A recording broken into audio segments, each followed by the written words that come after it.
폐기 도시락으로 하루 두 끼를 때우고 소파에 쓰러지듯 앉았습니다. 이게 사람이 사는 건가요? 안녕하세요. 저는 경기도 고양시에 살고 있는 61세 이성호라고 합니다. 처음 이런 영상을 찍게 될 줄은 몰랐어요. 저처럼 평범하게 살아온 사람이 누군가에게 들려줄 이야기가 있을까 싶었는데 가만히 돌아보니 지나온 이 5년이 너무 깊게 남아있어서 한번 꺼내보려 합니다. 혹시 이 영상이 마음에 와닿는 분이 계신다면 구독과 좋아요 그리고 알림 설정 부탁드릴게요. 그게 제겐 참 큰 힘이 됩니다. 오늘 제 이야기는요. 많은 분들이 한 번쯤 꿈꿔봤을 편의점 점주로 살았던 그 시간에 대한 이야기입니다. 편의점? 요즘 다 잘 된다던데? 사장님은 일도 안 하고 앉아만 있어도 돈 버는 거 아니야? 이런 말. 저도 창업하기 전엔 그렇게 생각했었죠.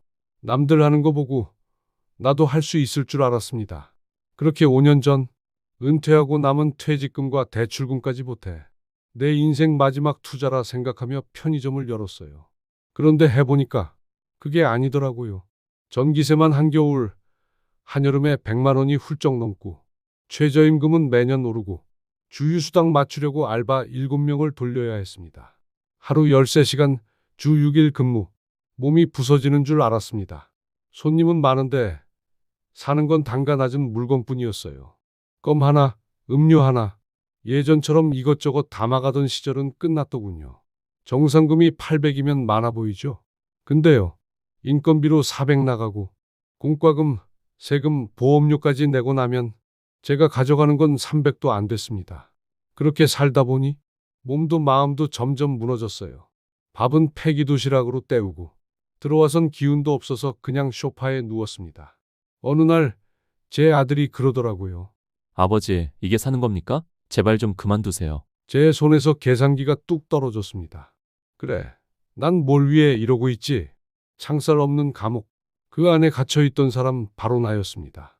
오늘 그 5년간의 편의점 이야기 끝까지 들어주신다면 정말 감사하겠습니다. 그리고 혹시 여러분 중 누군가도 편의점을 준비하고 계신다면 이 영상이 현실을 있는 그대로 마주하는데 도움이 되었으면 합니다. 내 인생 마지막으로 도전해보고 싶었습니다. 저는 1964년생입니다. 서울에서 태어나 경기도 고양시로 이사 온 건 1992년. 벌써 30년이 넘었네요. 어릴 땐 가난했지만 부모님은 열심히 사셨어요. 시장 한켠에서 작은 분식집을 하셨는데 새벽 5시부터 밤 10시까지 일하시던 뒷모습이 아직도 눈에 선합니다. 그 영향이었는지 저도 늘 일찍 일어나고 늦게 자는 습관이 몸에 배었죠.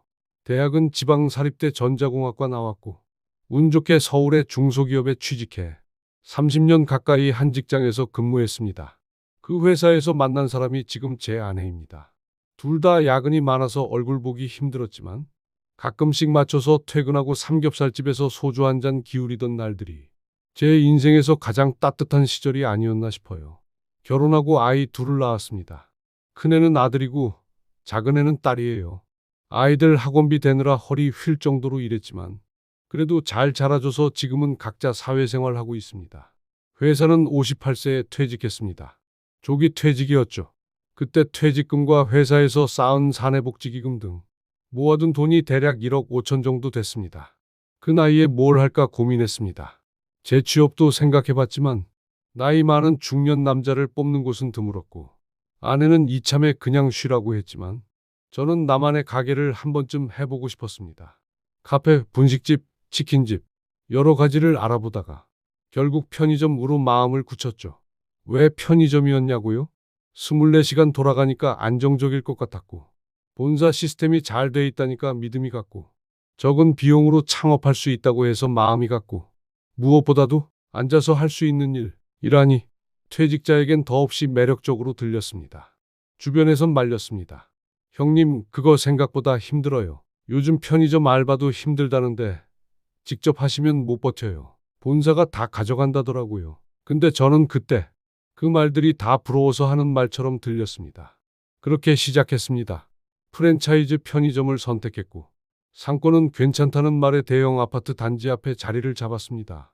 보증금 5천, 인테리어 비용 포함 초기 투자금은 1억 2천 정도 들었죠. 가게 오픈 첫날 새벽 6시에 셔터를 올리는데 그 순간 기분은 지금도 잊을 수 없습니다. 이게 내 가게구나. 드디어 시작이구나. 아내와 둘이서 첫 손님을 기다리던 그 떨림. 아직도 생생합니다. 처음엔 정말 좋았어요. 사장님 하며 웃으며 인사하는 동네 사람들. 반찬거리 사러 들렀다가 아이스크림 하나 더 집어가는 아이들. 작지만 마을의 작은 구심점 같다는 생각이 들었죠. 하루 종일 가게에 앉아 있으면 사람들의 일상이 눈에 들어옵니다. 학교 가는 아이, 택배 들고 바쁜 배달 기사님, 퇴근길에 맥주 하나 집어가는 직장인. 그 모습들이 다 예뻐 보였습니다. 그래서 피곤해도 즐거웠어요. 근데요, 그 예쁨은 딱 3개월이었어요. 그 다음부터는 수치로, 현실로, 몸으로, 정신으로 모든 게 다르게 다가왔습니다. 전기세가 올라가고 매출이 잘 나오는 날도 있었지만 정상금을 들여다보면 한숨만 나왔고 아르바이트생들은 한 달을 채우지 못하고 나갔습니다. 그때까지만 해도 저는 믿었습니다. 시간이 지나면 괜찮아지겠지. 가게는 처음이니까 어려운 거야. 하지만 그건 제가 너무 순진했기 때문이었습니다. 사람은 많은데 남는 게 없었습니다. 처음엔 괜찮았습니다. 정확히 말하면 그렇게 믿고 싶었습니다. 첫 2달은 본사에서 프로모션도 해주고 신기해서 들어오는 손님도 많았고 매출도 그럭저럭 괜찮았어요. 이 정도면 나쁘지 않네 싶었죠. 그때까진요. 그런데 어느 날 전기세 고지서를 보고 제 눈을 의심했습니다. 1월 한 달 사용요금이 118만 원. 냉장고, 에어컨, 조명, 전자기기.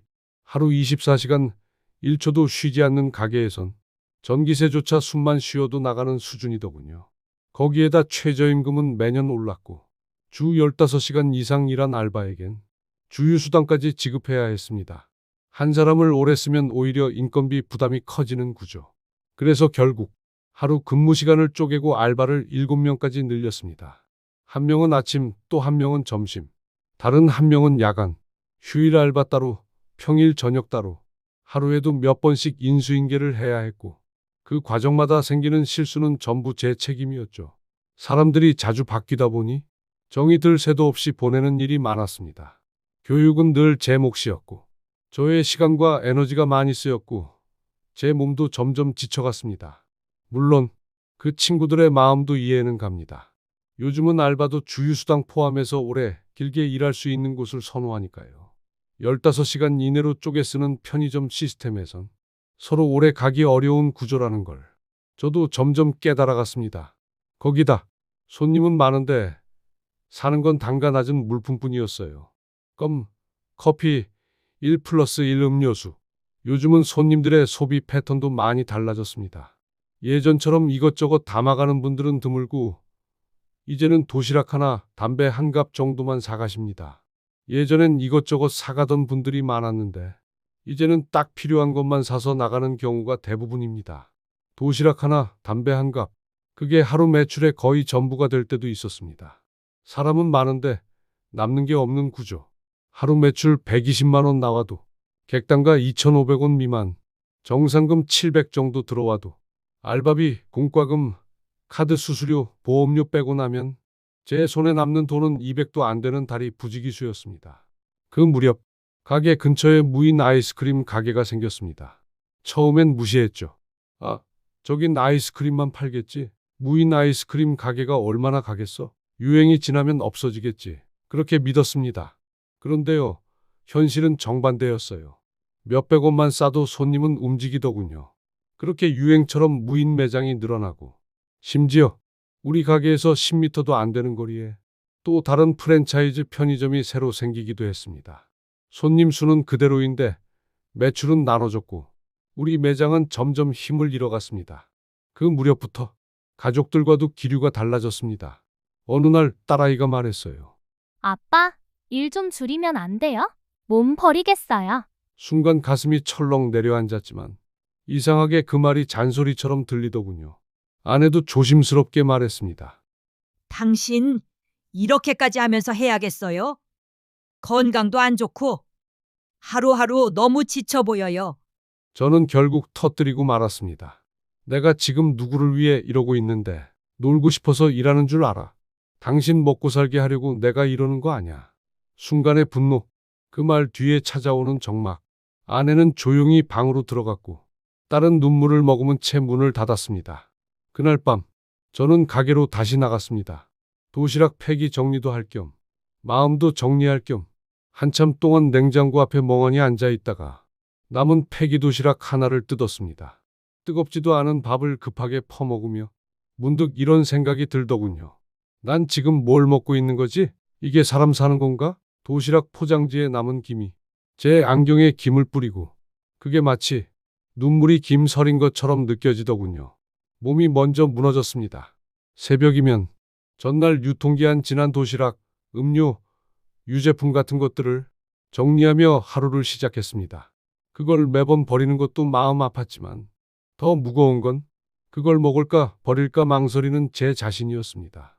결국 먹는 날이 더 많았고 편의점 오픈 이후 10kg는 넘게 쪘습니다. 그게 단순히 살이 찐 게 아니라 삶이 무너지고 있다는 신호처럼 느껴졌습니다. 그 다음엔 재고 파악하고 발주를 넣습니다. 마감 시간은 빠듯하고 조금만 늦으면 하루치 물건이 통째로 빠져버리는 날도 있었습니다. 그럴 땐 매대가 텅 비었고 손님들의 시선은 저를 더 초조하게 만들었습니다. 오후엔 매장 정리, 프로모션 진열 체크, 택배 수령과 분류, 포스기 오류 확인, 폐기 라벨 작업까지. 밤이 되면 대부분 알바가 맡아주지만 어느 날은 알바가 갑자기 못 나온다고 해서 오전부터 새벽까지 18시간 내리 일한 적도 있었습니다. 이게 사람이 할 수 있는 일이 맞나? 그 말이 그때 처음 머릿속을 스쳤습니다. 그러면서도 계산대에 앉으면 자연스럽게 손이 움직였고 손님이 들어오면 본능처럼 몸이 반응했어요. 생각 없이 움직이는 기계처럼요. 그렇게 하루, 이틀, 3일이 지나가고 어느 순간부터 제 안에 감정이 사라지고 있다는 걸 느꼈습니다. 예전엔 손님이 인사하면 웃어줬는데 요즘은 그냥 고개만 까딱합니다. 무슨 말을 해도 대답이 귀찮고 사람을 상대하는 게 점점 힘들어졌습니다. 혼자 있는 시간이 편해졌고 말하지 않아도 되는 공간이 그리워졌습니다. 가족과의 거리도 점점 멀어졌습니다. 딸아이는 요즘 말을 아꼈습니다. 어느 저녁 딸이 제 앞에 물 한 컵을 놓더니 말했습니다. 아빠, 요즘 진짜 안 좋아 보여요. 무서워요. 그냥 쓰러질까봐. 아빠, 이제 좀 쉬어요. 젓가락을 내려놨습니다. 한참 말없이 앉아 있다가 그냥 밥 한 숟갈 더 떴습니다. 미안하다는 말도 고맙다는 말도 못했습니다. 아내는 그런 저를 보며 조용히 방으로 들어갔고 닫히는 문소리가 그날따라 참 크게 들렸습니다. 가족이 다 같이 앉아 있는데 아무도 서로를 바라보지 않고 아무 말도 하지 않는 그 시간. 그게 더 힘들었습니다. 그 침묵 속에서 이게 지금 가족이 맞나? 내가 지키려 했던 건 뭐였지? 혼잣말처럼 속으로만 되뇌었습니다. 택배 수익은 큰 기대조차 하지 않게 되더군요. 고작 몇백 원 받으면서도 반품에 분실해 점점 부담만 커졌습니다. 물건 하나 들어오고 나가는 데에도 시간 관리, 응대까지 전부 제 몫이었죠. 그런데도 돌아오는 건 수고하셨습니다라는 말 한마디조차 없는 구조. 그 무렵 본사 직원이 가게에 다녀갔습니다. 가볍게 인사하더니 이렇게 말하더군요. 요즘 점주님보다 더 힘든 데도 많습니다. 여기 정도면 선방하시는 거예요. 그 말을 듣고 웃음이 나올 뻔했습니다. 이게 선방이라면 그보다 더 힘든 분들은 도대체 어떤 삶을 살고 있는 걸까? 그날 밤 가게 뒷문에 기대 앉아 진지하게 고민했습니다. 이제 그만둬야 하나? 계약은 1년 남았고 위약금도 만만치 않았지만 그 모든 걸 감수하고서라도 이 삶을 멈추고 싶다는 생각. 그게 처음으로 간절하게 들었습니다. 혹시 지금도 비슷한 상황에 계신 분이 있다면 여기까지 함께 따라와 주셔서 정말 고맙습니다. 공감이 되신다면 이 영상에 좋아요 한번 눌러주셔도 좋습니다. 그 작은 반응 하나가 저 같은 사람에겐 큰 위로가 되더라고요. 새벽 3시였습니다. 문을 닫고 매출 정산을 마친 뒤 의자에 앉았는데 몸이 천근만근처럼 무겁더군요. 발바닥은 하루 종일 불에 댄 듯이 화끈거리고 허리는 뻣뻣하게 굳어서 등을 제대로 기대지도 못했습니다. 그냥 숨만 쉬고 싶었습니다. 아무것도 하고 싶지 않은 그런 밤이었죠. 그 불 꺼진 가게 안에서 그날따라 낯선 생각이 조용히 올라오더군요. 그만둘까? 처음엔 스쳐가는 생각인 줄 알았습니다. 그냥 피곤해서 그런가 보다. 오늘따라 유난히 몸이 힘들어서 그럴 거라 생각했죠. 그런데 이상하게도 그 생각이 가시질 않더군요. 계약 끝나면 그냥 정리하고 쉬자. 아니, 그 전에라도 내 몸이 망가지기 전에 끝내야 하지 않을까? 하루하루 피로가 겹치고 사소한 실수 하나에도 마음이 무너지고 매출 정산표에 숫자들이 더는 위로가 되지 않는 날들 속에서 그 생각은 아주 조용히 그리고 천천히 제 안에 자리를 잡아갔습니다. 물론 두렵기도 했습니다. 그만두면 수입도 끊기고 뭘 해야 할지도 모르고. 하지만 그렇게까지 하면서 이걸 계속 끌고 가야 하나? 그 질문 앞에선 아무 말도 할 수 없었습니다. 딱히 결정한 것도 아닌데 놓고 싶다는 감정만 커져갔습니다. 그렇게 멍하니 앉아 있다가 뒤편 정리대에서 뭔가 발견했습니다. 알바생이 남기고 간 쪽지 한 장이었습니다.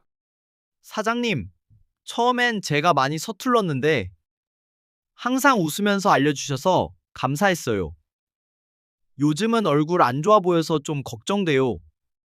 조금은 쉬셔도 좋을 것 같아요.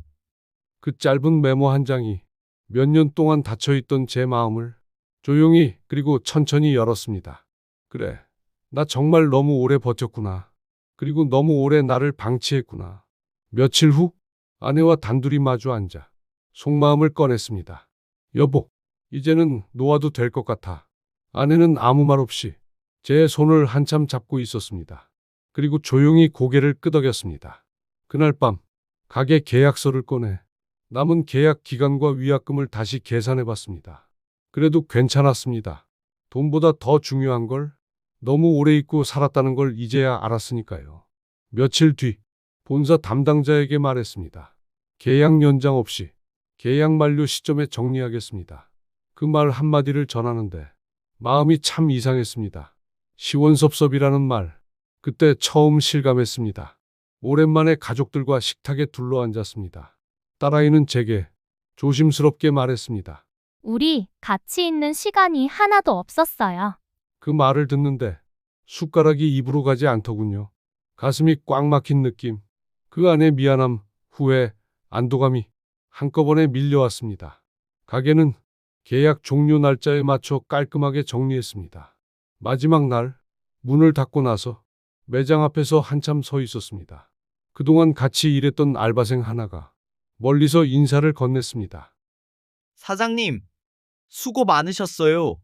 그 인사 한마디가 그렇게 따뜻하게 느껴질 줄 몰랐습니다. 그제야 모든 걸 내려놓았다는 실감이 들더군요.